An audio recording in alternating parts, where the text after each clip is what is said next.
आज हम लोग सीखेंगे प्रेजेंट इंडेफिनिट टेंस। ओके, इसे सिंपल प्रेजेंट टेंस भी कहा जाता है। Positive, negative, interrogative, negative interrogative, क्या है इनका स्ट्रक्चर और किस तरह से सेंटेंसेस बनेंगे, आइए देखते हैं। Positive, subject plus V1 V5 plus object. V1 और V5 किस सब्जेक्ट के साथ जाएगा उसको अभी आगे बताया जाएगा आपको। नेगेटिव में subject plus don't, doesn't. Okay, don't और डजंट भी कब लेना है, किस सब्जेक्ट के साथ, ओके वो भी बताया जाएगा। Then V1 plus object. ध्यान दीजिएगा, यहाँ पे डोंट और डजंट के साथ कभी V5 का यूज़ नहीं करिएगा, V1 का यूज़ करिएगा, ठीक है। V5 मतलब होता है एस और ES लगा होगा V1 के साथ। इंट्रोगेटिव, इंट्रोगेटिव में सवाल बनता है जो कि हमेशा क्या से शुरू होगा, ठीक है। सवाल हमेशा क्या से शुरू होगा। डूडस लेंगे यहाँ पे, okay, plus subject plus V1 plus object. ध्यान दीजिएगा, डूडस के साथ, डोंट डजंट के साथ V1 का यूज़ करिएगा। नेगेटिव इंट्रोगेटिव, इसमें क्या के साथ आपके पास नहीं भी होगा, क्या नहीं, दोनों। ओके, सेंटेंसेस से समझ में आएगा आपको। और इसका स्ट्रक्चर होता है don't doesn't. Okay, don't doesn't plus subject plus V1 plus object. Okay, तो ये है आपके चार स्ट्रक्चर्स प्रेजेंट इंडेफिनिट के, जो कि काफ़ी सिंपल है, ठीक है। ओके, आगे देखते हैं। ओके, तो ध्यान देने वाली कुछ बातें यहाँ पे जो आपको पता होनी चाहिए, जिससे आपके सेंटेंसेस सही बनेंगे। तो पहली बात ध्यान दीजिए कि सेंटेंसेस के लास्ट में, ओके, प्रेजेंट इंडेफिनिट के सेंटेंसेस के लास्ट में हमेशा ता है, ती है, ते है आएगा।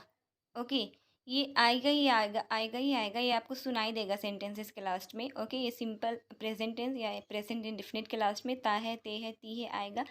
ये दूसरा, ये हमेशा होने वाला काम है। ओके, इसे रेगुलर हैबिट इन प्रेजेंट भी आप बोल सकते हो। प्रेजेंट में होने वाला हमेशा होने वाला काम, ठीक है, जो काम सब्जेक्ट हमेशा करता है, ठीक है, ठीक है। तो जो काम सब्जेक्ट हमेशा करता है, सब्जेक्ट कुछ भी हो सकता है, ओके, और वो जो काम करता है, ठीक है, that is present indefinite tense. ध्यान दीजिएगा, अब आपको बताया जा रहा है कि V1 और V5 कब लेना है, कब आप V1 यूज़ करिएगा किस सब्जेक्ट के साथ, और कब आप V5 यूज़ करिएगा, ठीक है। तो V1 को हम लोग यूज़ करते हैं आई के साथ, मतलब मैं, यू, ओके, मतलब तुम या तुम लोग दोनों। वी मतलब होता है हम लोग। दे मतलब वो लोग या फिर वो, एक से ज़्यादा, दैट इज़ प्लूरल, वो लोग या फिर वे बोल सकते हैं। एंड सारे प्लूरल सब्जेक्ट मतलब एक से ज़्यादा सब्जेक्ट हो आपके साथ, आपके पास, तो आप V1 का यूज़ करिएगा। जैसे मैंने बोला राहुल, तो दैट इज़ सिंगुलर सब्जेक्ट। मैंने बोला राहुल और Mohan, that is plural subject, more than one. Okay, V5 कब यूज़ करिएगा, V5 को हम लोग यूज़ करते हैं ही के साथ। ही मतलब होता है कोई एक लड़का। शी के साथ यूज़ करते हैं, शी मतलब कोई एक लड़की। ओके, इट के साथ यूज़ करते हैं, और सारे सिंगुलर सब्जेक्ट मतलब सब्जेक्ट जब आपके पास सिंगल हो, सिर्फ एक हो, ठीक है, तब आप V5 का यूज़ करिएगा। जैसे ये सिंगुलर सब्जेक्ट मैंने बताया राहुल, सिर्फ एक राहुल के बारे में बात करें, दैट इज़ V5। उसके साथ अगर कोई और सब्जेक्ट ऐड करेंगे तो वो प्लूरल बन जाएगा, फिर हम लोग वहाँ पे V1 का यूज़ करेंगे, ठीक है। Okay, now we are moving for examples. अब एग्जाम्पल्स देखें किस तरह के सेंटेंसेस यहाँ पे हम लोग बनाएंगे। ओके, ध्यान दीजिएगा। सबसे पहला एग्जाम्पल है, मैं कमाती हूँ। ओके, मैं कमाती हूँ या मैं कमाता हूँ, कुछ भी आप बोलो, ठीक है, आई के साथ। तो क्या इंग्लिश में होगा, आई अर्न, ठीक है। तो सेंटेंस मैंने क्या बोला था, ता है, ते है, ती हूँ, इस तरह से ख़त्म होगा, ती हूँ इस तरह से भी आएगा। ओके, ये मैंने नहीं बताया था, हाँ। तो वो कमाता है, मैं कमाती हूँ तो आई अर्न, और वो कमाता है तो ही अर्न्स। ही अर्न्स क्यों होगा, he is a singular subject. ऊपर आप देख ले, V5 के पास लिखा हुआ है, V5 के बगल में ही, शी, इट। ओके, तो ही के साथ क्या आ जाएगा, अर्न्स। ओके, हम कमाते हैं, हम मतलब हम लोग, एक से ज़्यादा, दैट इज़ प्लूरल सब्जेक्ट, तो क्या होगा, वी अर्न होगा।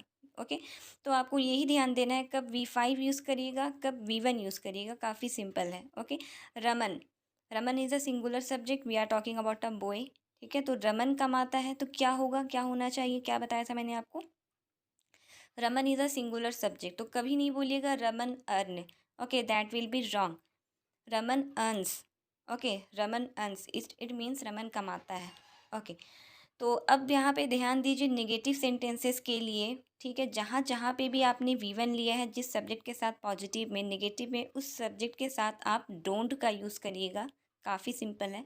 और जहाँ जहाँ पे V5 लेते हैं वहाँ पे उस सब्जेक्ट के साथ नेगेटिव में आप डजेंट का यूज़ करिएगा। डोंट मतलब डू नॉट, डजेंट मतलब डज नॉट। ओके ओके, आइए देखते हैं नेगेटिव एग्जांपल्स। मैं कमाती हूँ तो पॉजिटिव हो गया, ठीक है। तो सो सिंपल, नेगेटिव क्या होगा? नेगेटिव होगा मैं नहीं कमाती हूँ। अभी मैंने आपको बताया था जहाँ जहाँ पे V1 है वहाँ वहाँ पे नेगेटिव में डोंट का यूज़ करिएगा। काफ़ी सिंपली आपको समझ में आएगा इससे। तो क्या हो जाएगा? आई डोंट अर्न, ठीक है। वो कमाता है, ही अर्न्स, तो नेगेटिव में क्या होगा? वो नहीं कमाता है। Many people say that he don't earn, that is wrong to say. Okay, जहाँ जहाँ पे V5 लेते हैं पॉजिटिव में, नेगेटिव में डजेंट का यूज़ करिएगा। ही डजेंट अर्न, काफ़ी सिंपल है, ध्यान से समझिए। ओके, इसी तरह से आपने बोला हम कमाते हैं, वी अर्न। अब आपको समझ में आ गया होगा मे बी कि हम नहीं कमाते हैं इसको इंग्लिश में कैसे बोलेंगे? इसको बोलेंगे we don't earn. Okay, we don't earn, हम नहीं कमाते हैं। ओके, नेक्स्ट है रमन कमाता है, रमन अर्न्स। ओके, पॉजिटिव में V5 का यूज़ किया है तो नेगेटिव में क्या यूज़ करेंगे? डजेंट का। तो रमन नहीं कमाता है, तो इसे इंग्लिश में बोलेंगे रमन डजेंट अर्न। क्यों? क्योंकि पॉजिटिव में V5 का यूज़ किया है तो उसके लिए नेगेटिव में डजेंट जाएगा। ओके, आइए देखते हैं इंट्रोगेटिव और नेगेटिव इंट्रोगेटिव में कैसे सेंटेंसेस बनेंगे। इंट्रोगेटिव में डू डज से स्टार्ट होगा और नेगेटिव इंट्रोगेटिव में डोंट डजेंट से स्टार्ट होगा, ठीक है। इंट्रोगेटिव के एग्जाम्पल्स पहले देखें। तो जैसा कि मैंने आपको बताया था, ध्यान दीजिएगा, sentences will always start with the word क्या। Okay, always.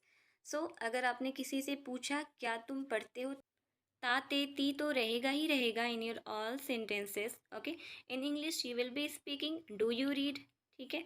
Now we are changing the subject. क्या वो खाता है, तो कब डू लेना है, कब डस लेना है, अगर आपको नहीं पता तो आगे आपको बताया जाएगा, ठीक है ना। तो क्या वो खाता है, in English you will be speaking does he eat. Okay, does he eat. क्या बच्चे खेलते हैं, okay, in English you will be speaking do children play. Okay, do children play. Okay, तो ध्यान बस इतना ही देना है ना, सारे सिंगुलर सब्जेक्ट के साथ जब आप क्वेश्चन स्टार्ट करोगे तो डस से स्टार्ट करना, और प्लूरल सब्जेक्ट के साथ स्टार्ट करोगे तो डू से स्टार्ट करना। ओके, तो क्या रमन गाता है? Raman is a singular subject of yours, so in English you will be speaking does Raman sing. Okay, you can't say do Raman sing, that will be incorrect to say. Okay, अब ध्यान दीजिए do कब लीजिएगा और डज कब लीजिएगा। तो डू हम लोग यूज़ करेंगे आई के साथ, यू के साथ, वी के साथ, दे के साथ और सारे प्लूरल सब्जेक्ट के साथ, एक से ज़्यादा हो तब, ठीक है। डस को यूज़ करेंगे ही के साथ, शी के साथ, इट के साथ और सारे सिंगुलर सब्जेक्ट, मतलब एक सब्जेक्ट हो तब। तो समझ में आ गया होगा आपको, पॉजिटिव में जहाँ पे V1 यूज़ करते थे और नेगेटिव में डोंट, वही इंट्रोगेटिव में डू का यूज़ करेंगे उसी सब्जेक्ट के साथ, उसी तरह से डस का भी है, ठीक है। तो नेगेटिव इंट्रोगेटिव में डोंट से स्टार्ट करेंगे, जहाँ जहाँ पे डू लेंगे वहाँ वहाँ से डोंट से स्टार्ट करेंगे, और जिस सब्जेक्ट के साथ डस से स्टार्ट कर रहे हैं उसको, उसके लिए डजेंट का यूज़ करिएगा। और नेगेटिव इंट्रोगेटिव में एक बात और ध्यान देने वाली है, यहाँ पे सिर्फ क्या ही नहीं होगा सेंटेंसेस के शुरू में, क्या के साथ नहीं भी आपका ऐड होगा। ओके, सेंटेंसेस में लाइक आपने किसी से पूछा क्या तुम झूठ नहीं बोलते हो, क्या तुम झूठ नहीं बोलते हो, ठीक है। तो यहाँ आप ध्यान दीजिए, क्या भी है और नहीं भी है, ठीक है। क्या तुम झूठ बोलते हो तो इंट्रोगेटिव, और क्या तुम झूठ नहीं बोलते हो नेगेटिव इंट्रोगेटिव। तो क्या बोलेंगे आप? Don't you lie, don't you lie. तो इसी बात को ध्यान देना है, ठीक है। और इसी तरह से जब आपने सब्जेक्ट चेंज किया, ओके, और सब्जेक्ट आपने लिया वो कोई एक सिंगुलर सब्जेक्ट, तो क्या किस तरह से बोलेंगे? क्या वो नहीं हंसता है, ठीक है। There is a singular person that is a boy. Okay, तो डजेंट ही लाफ, ध्यान दीजिएगा। Do does, don't doesn't, V1 V5, ये सारा कुछ क्लियर करना बेहद ज़रूरी है, otherwise you are going to make so many mistakes in your speaking, ठीक है। तो क्या वो नहीं हंसता है? Doesn't he laugh. ओके, क्या हम नहीं पढ़ते हैं? तो हमको इंग्लिश में वी बोलते हैं, that is a plural subject, you must know. तो क्या बोलेंगे in English? Don't we read, don't we read, ठीक है, ठीक है। V5 का यूज़ सिर्फ और सिर्फ पॉजिटिव के सेंटेंसेस में करिएगा, ये बात मैंने पहले भी आपको बताया है, तो हमेशा ध्यान दीजिएगा, ठीक है। अब देखिए V1 डू डोंट, ठीक है। इन सारे के साथ ये सारा नीचे जो सब्जेक्ट लिख रहे हैं वो सारा सब्जेक्ट जाएगा आई यू वी दे, और वही सारा प्लूरल सब्जेक्ट। ठीक है। इनके पॉजिटिव में V1, नेगेटिव में डोंट, इंट्रोगेटिव में डू से स्टार्ट करेंगे और नेगेटिव इंट्रोगेटिव में डोंट से स्टार्ट करेंगे। ठीक है।